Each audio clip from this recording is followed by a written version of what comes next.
Hello my respected parents, teachers and dear students. वैसे तो आपको थंबनेल से ही क्लियर हो गया होगा कि हम कौन से टॉपिक को लेकर के डिस्कस करने वाले हैं, पर फिर भी अपन एक छोटी सी स्टोरी से शुरू करते हैं। That is a real story, not a fake. गांव की बात है। मेरा एक नेबर था, हम गांव में ही रहते थे, दोस्त था। 10th क्लास कंप्लीट होने के बाद उस बच्चे ने 11th क्लास में मैथ सब्जेक्ट चूज़ किया। 12th कंप्लीट होने के बाद उसने डिसीजन लिया कि मुझे पीएटी की तैयारी करना है। That is the right decision, इसमें रॉन्ग कुछ भी नहीं था। किसी कारण से उस बच्चे का पीएटी में सिलेक्शन नहीं हुआ। उसके बाद वो बच्चा वापस घर गया। घर जाकर के उसने डिग्री कॉलेज से 3 साल की डिग्री कंप्लीट की फैमिली के कहने पर। उसके बाद वो वापस इंदौर आया। 2 साल उसने गवर्नमेंट जॉब की तैयारी की। गवर्नमेंट जॉब में उसका सिलेक्शन नहीं हुआ। उसके बाद उसने डिसीजन लिया कि मैं लैंग्वेज सीखूंगा। जावा की तैयारी कर रहा है, वो कोडिंग सीख रहा है, साथ में कंपनीज में इंटरव्यू भी दे रहा है, लेकिन जॉब कहीं पर भी नहीं कर रहा है। सिंपल सा मेरा कहना यह है कि 10th के बाद उसका लिया गया सही डिसीजन हो सकता है कि आज उसकी लाइफ चेंज कर सकता था। 12वीं के बाद उसका करियर जहां पर था, 12वीं के 5 साल बाद भी उसका करियर वहीं पर है। उसने मैथ सब्जेक्ट पीएटी करने के लिए लिया था, नहीं पता। उसने मैथ सब्जेक्ट गवर्नमेंट जॉब की तैयारी करने के लिए लिया था, नहीं पता। उसने मैथ सब्जेक्ट डिग्री कॉलेज से डिग्री कंप्लीट करने के लिए लिया था, नहीं पता। या फिर कोडिंग सीखने के लिए लिया था, वो भी नहीं पता। मैथ सब्जेक्ट क्यों लिया था उस बच्चे को भी नहीं पता। और ऐसा एक नहीं, बहुत सारे बच्चों के साथ में होता है। बच्चे अपने करियर को लेकर के बहुत ज़्यादा कन्फ्यूज़ रहते हैं, कन्फ्यूज़ हो जाते हैं और ऐसे रास्ते पर चले जाते हैं जहाँ पर जाने से उनको कुछ भी नहीं मिलता। और ऐसा एक नहीं, बहुत सारे बच्चों के साथ में होता है। तो सभी बच्चों के कन्फ्यूजन्स को दूर करने के लिए हमने एक सीरीज़ मेकिंग की है जिसका नाम है what to do after 10th and 12th। इसको हमने 4 पार्ट में डिवाइड किया है, जिसका पहला पार्ट आज हम डिस्कस करने वाले हैं। What to do after 10th class के बाद सब्जेक्ट कैसे चूज़ करें, किन किन बातों का ध्यान रखना चाहिए, और सभी सब्जेक्ट के बारे में बेसिक इन्फॉर्मेशन। तो लेट्स बिगिन, बिना देरी के हम शुरू करते हैं। देखो, स्क्रीन पर एक बहुत अच्छी चीज़ लिखी हुई है, career choices are life choices, take them seriously and do it right. Career के विकल्प हमारी लाइफ के विकल्प हैं, इनको गंभीरता से लेने की ज़रूरत है और सही से चुनना है। 10th क्लास तक बच्चा जब पढ़ता है तो 10th क्लास तक बच्चों के बेसिक सब्जेक्ट रहते हैं। बच्चा 11th क्लास में इंटर होता है तो मेरे हिसाब से आने वाले 8 साल बाद, 10 साल बाद बच्चा कौन सी चेयर पर बैठकर जॉब करेगा, वहाँ तक की बच्चा प्लानिंग कर लेता है। आपके हिसाब से भी यही होना चाहिए। तो 10th क्लास तक बच्चे के पास में सब्जेक्ट एक जैसे रहते हैं। अब 10th के बाद वो 11th क्लास में आगे बढ़ता है, सब्जेक्ट चूज़ करता है, तो बच्चा बोलता है कि सर हम सब्जेक्ट तो चूज़ कर ले, लेकिन कुछ पॉइंट ऐसे हैं जो बहुत ज़्यादा कन्फ्यूज़ कर रहे हैं। कन्फ्यूजन्स आता है, सभी बच्चों के साथ में कन्फ्यूजन्स रहते हैं। तो हम कुछ पॉइंट के ऊपर डिस्कस करते हैं। सबसे पहला पॉइंट आता है सर इंटरेस्ट, समझ में नहीं आ रहा है।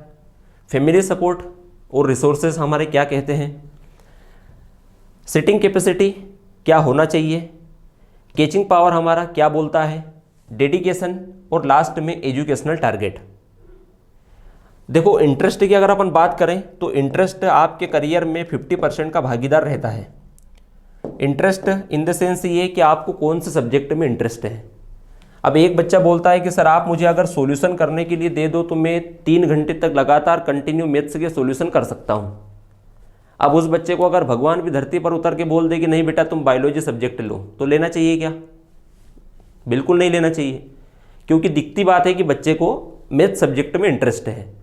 तो इंटरेस्ट के अकॉर्डिंग आप अगर सब्जेक्ट को चूज़ करोगे तो डेफिनेटली आप करियर में बहुत अच्छा कुछ कर सकते हो। मतलब आपके करियर को ब्राइट करने के लिए इंटरेस्ट 50% आपका सपोर्ट करता है। सेकंड नंबर पर हमने बात की है फैमिली सपोर्ट और रिसोर्सेस।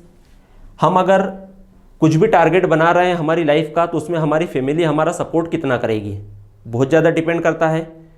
अब आप अगर सोच रहे हो कि सर मुझे आगे चल के एब्रोड जाना है और एब्रोड जा कर के मतलब विदेश जा कर के MBBS करना है, लेकिन फैमिली आपका सपोर्ट नहीं कर रही है, तो फिर कोई मतलब नहीं है सोचने का।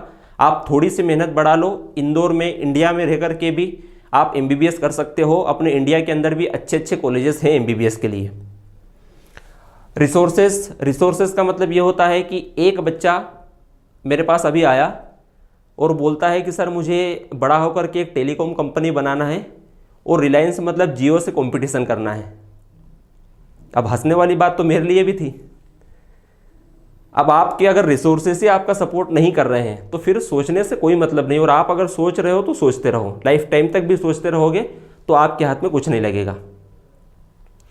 फैमिली सपोर्ट होना चाहिए, क्योंकि दुनिया छूट जाए लेकिन फैमिली नहीं छूटना चाहिए। और रिसोर्सेस, मैंने जीवन में एक ही चीज़ सीखी है, अवेलेबल रिसोर्सेस में आपने अगर आगे बढ़ने की कला सीख ली तो आपको जीवन में सफल होने से कोई नहीं रोक सकता। अवेलेबल रिसोर्सेस में आप अगर आगे बढ़ोगे तो आप अपने टारगेट तक आराम से पहुंच जाओगे। थर्ड नंबर पर सिटिंग कैपेसिटी। सिटिंग कैपेसिटी का मतलब ये होता है कि एक बच्चा बोल रहा है कि सर आप अगर मुझे बायोलॉजी सब्जेक्ट दो, बुक पढ़ने के लिए दो, मैं 5 घंटे तक कंटिन्यू डेडिकेशन के साथ में पढ़ सकता हूँ। मतलब उस बच्चे का सिटिंग कैपेसिटी बहुत अच्छा है।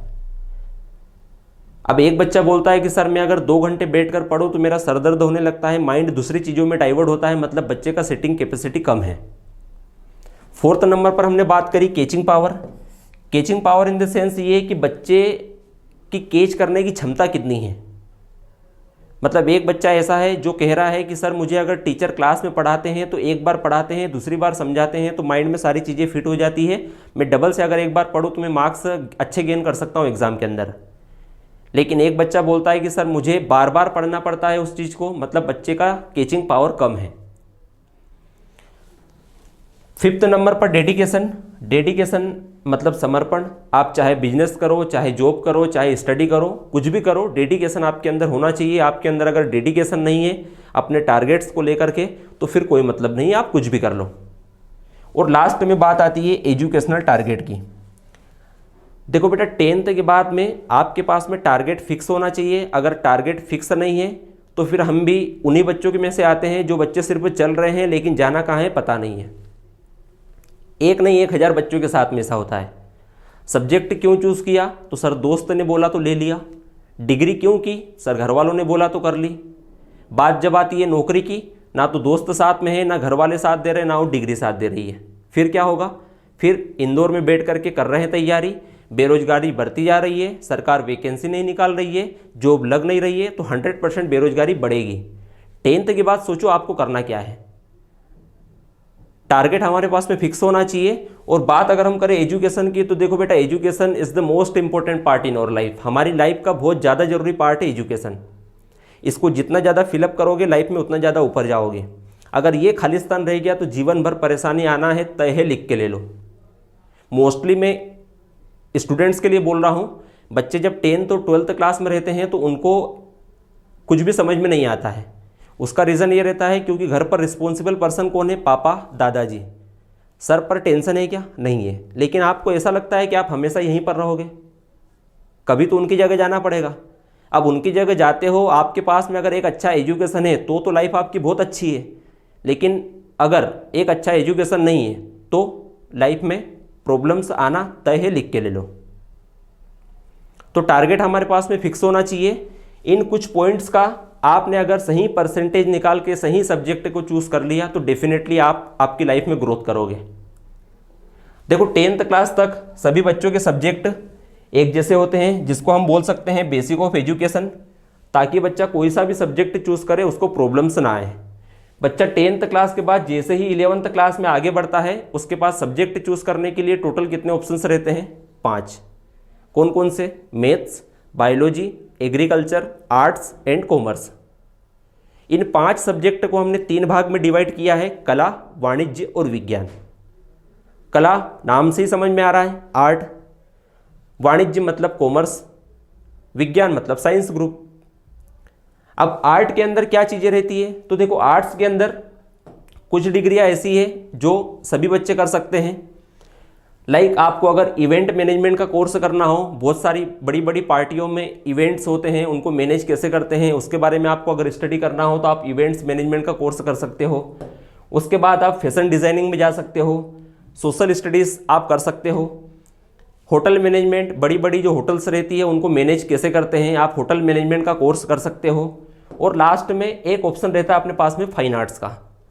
Fine arts in the sense ये कि आपके अंदर कुछ ऐसी हॉबीज़ हैं जिनके थ्रू आप अपने करियर में ग्रोथ कर सकते हो।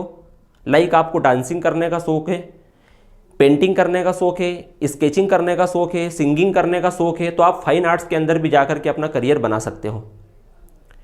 अब बात करते हैं हम कॉमर्स की। तो कॉमर्स वाले बच्चे बीकॉम, सबको पता है बैचलर ऑफ कॉमर्स कर सकते हैं, उसके बाद बच्चे एमकॉम करते हैं। Bachelor of banking and insurance, मतलब आपको अगर बैंकिंग और इंश्योरेंस की दुनिया देखना हो तो आप कॉमर्स के अंदर चले जाओ। आपको अगर अकाउंट एंड फाइनेंस की दुनिया देखना हो तो आप कॉमर्स के अंदर चले जाओ। उसके बाद में BMS, bachelor of management studies कर सकते हैं अपन। बैचलर ऑफ बिजनेस एडमिनिस्ट्रेशन का कोर्स भी कर सकते हैं, जिसको अपन बीबीए बोलते हैं। बीबीए करने के बाद बच्चे एमबीए करते हैं। अब ये कुछ डिग्रियां ऐसी है जो कॉमर्स एंड आर्ट्स वाले स्टूडेंट्स के लिए रहती है। अब आता है साइंस ग्रुप। तो साइंस ग्रुप के अंदर इंटर होने का सबसे बड़ा फायदा ये है कि कुछ डिग्रियों को छोड़ करके बाकी डिग्रियां हम साइंस ग्रुप के इंटर होने के बाद भी कर सकते हैं। लेकिन अगर आपने एक बार आर्ट्स और कॉमर्स सब्जेक्ट ले लिया तो फिर आप साइंस ग्रुप के अंदर इंटर नहीं हो सकते। अब एक आता है साइंस ग्रुप। अच्छा, साइंस ग्रुप सुन करके आपको कुछ रिमाइंड हो रहा है? पहले कभी आपने साइंस ग्रुप को लेकर के कुछ सुना है क्या? मोस्टली स्टूडेंट्स नहीं सुना, याद दिलाता हूं मैं। साइंस ग्रुप से नाम आता है MGCI। What is MGCI?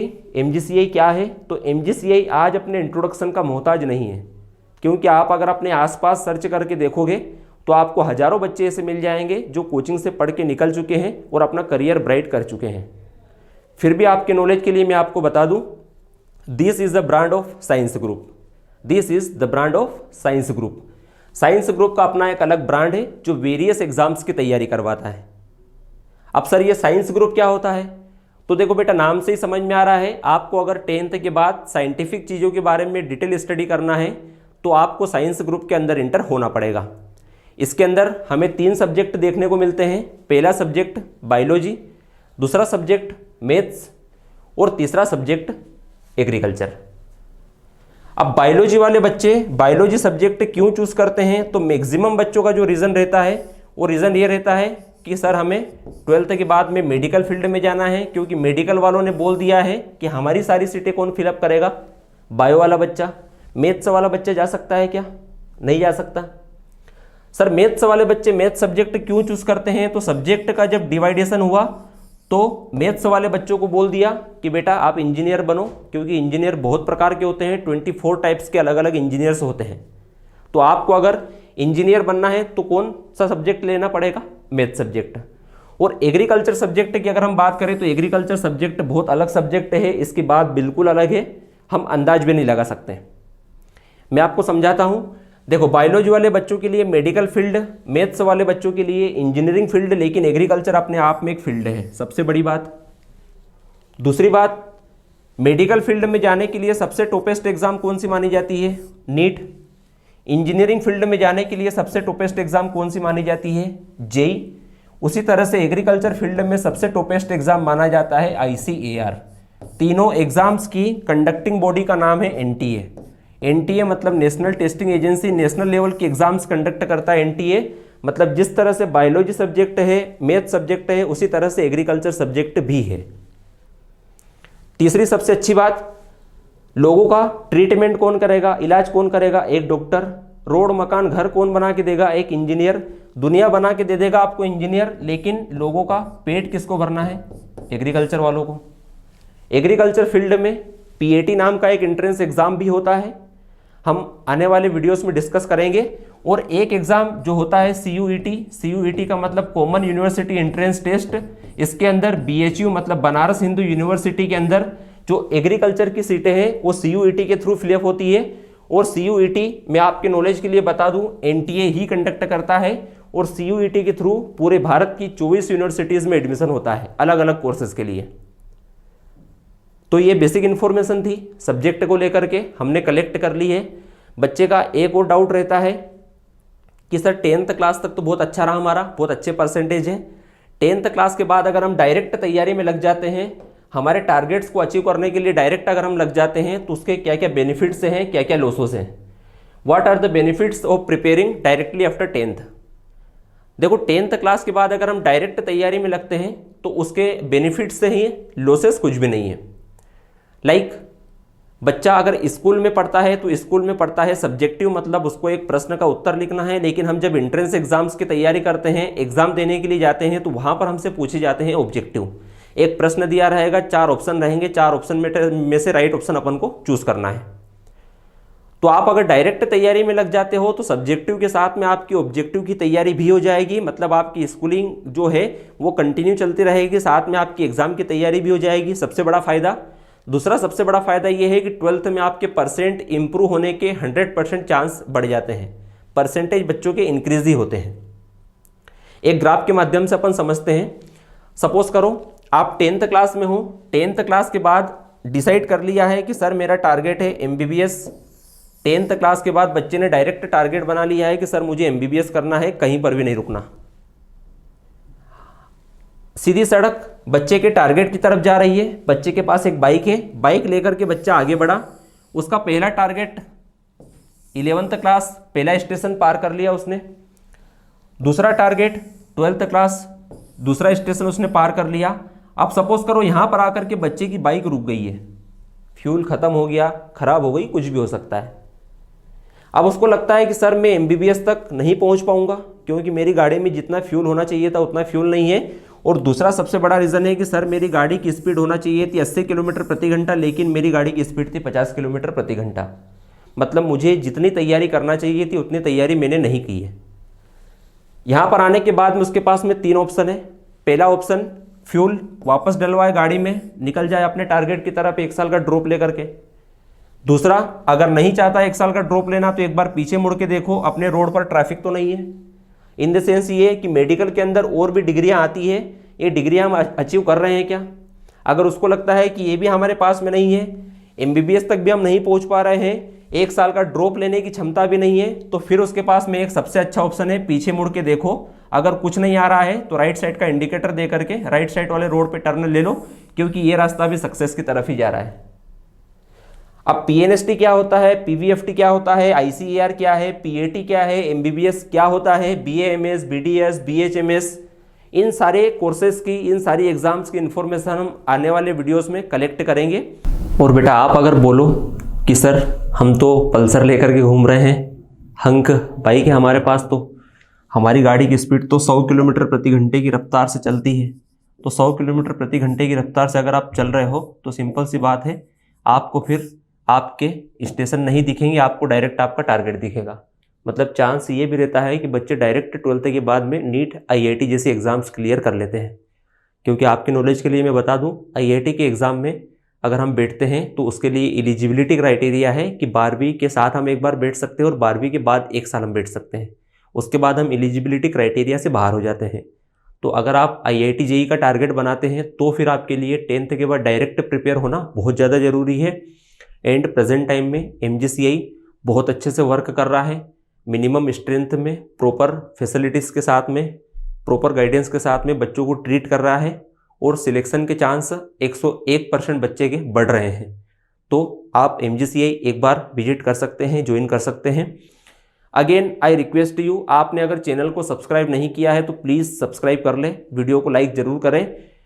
Subscribe करने का एक सबसे अच्छा फ़ायदा है, सारी एग्जाम्स के अपडेट आपके पास में आते रहेंगे नोटिफिकेशन के थ्रू, आने वाले वीडियोस के अपडेट्स आपके पास में आते रहेंगे नोटिफिकेशन के थ्रू। तो मिलते हैं हम आने वाले वीडियोस में। Thanks for watching this video. मिलते हैं कल ठीक इसी टाइम पर शाम 7 बजे अगले वीडियो के साथ में। Thank you so much.